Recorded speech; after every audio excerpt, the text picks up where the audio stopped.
Writing effective paragraphs. In general, in order for a paragraph to be effective, it must have three characteristics: unity, development and coherence.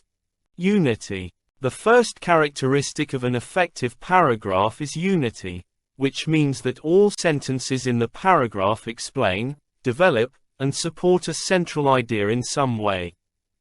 In other words, every paragraph must have a purpose within your paper, and all the sentences must somehow advance that purpose. This means that all sentences, topic sentence, supporting ones, and concluding sentence, must be more than loosely related to the subtopic. They must all advance the paragraph's purpose as well as the thesis.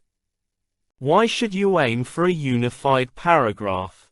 Because in a disunified one, a writer's purpose and the connections between the sentences can be unclear, as in this one.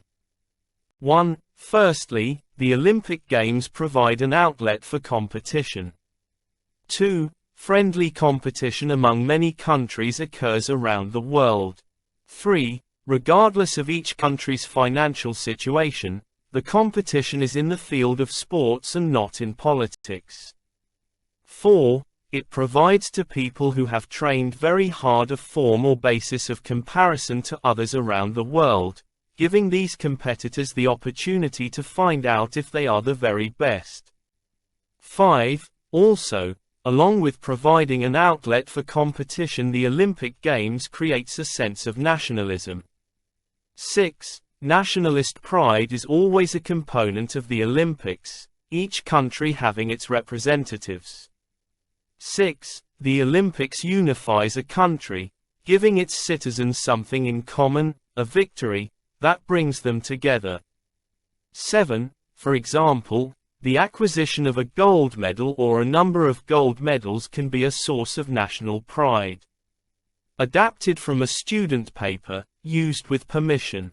One way to ensure that your paragraphs have unity is to underline the subject of each supporting sentence to see if it points back to the key concepts in the topic sentence.